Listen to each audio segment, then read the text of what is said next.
This man doesn't understand German, yet he voluntarily raised his hand to serve as a translator for the bad guys. His confident demeanor made the officer believe him. Then he began to read the regulations for treating prisoners in the concentration camp.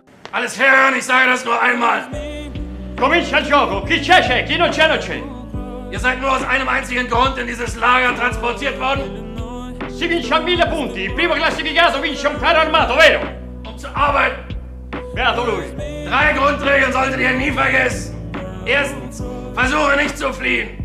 Zweitens, folge jedem Befehl ohne Fragen. Drittens, jeder Versuch eines Aufstandes wird mit dem Tod durch Erhängen bestraft. Ist das klar? In 3 casi si perdono tutti i punti.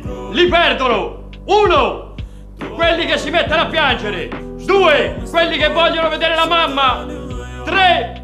Quelli che hanno fame e vogliono la merendina. Scordatevela! Mike's random translation left the other inmates looking completely confused, but only the little boy listened with great fascination, because this little boy was Mike's son, and the reason Mike risked doing this was just to make his son believe this wasn't a prison holding criminals, but participating in a game competition. As long as he could win 1,000 points, he could get a tank that his son wanted, although Mike successfully fooled his son. This was after all a concentration camp for slaughtering Jews. The next day, Mike was taken to the steel mill and began heavy physical labor. After a hard day's work, Mike returned to the concentration camp dormitory. He lied to his son saying today's competition was exciting, but his exhausted appearance made his son suspicious. Mike quickly pulled out a piece of bread, coaxing his son by saying this was a reward for winning the game. The boy who hadn't eaten all day took the bread and began eating it in big bites. The boy believed his father again. Actually, this piece of bread was Mike's daily ration. Hunger made Mike almost faint, but for his son, he could only grit his teeth and persist. Just then, his son suddenly ran to the factory. This scared Mike terribly. He shouted for his son to quickly hide back in the dormitory, but his son insisted on participating in the game. To prevent his son from being discovered by the German army, Mike could only let his son hide nearby first. However, this also saved his son's life, because at this time, the German army conducted a major search of the dormitory, sending all the Jewish elderly and children without labor capacity, all into the gas chamber. After Mike learned of this, he instructed his son to hide well. The game became hide and seek. Must hide on the bed and not wander around. Mike knew that continuing like this would eventually lead to discovery by the German army, but as a father,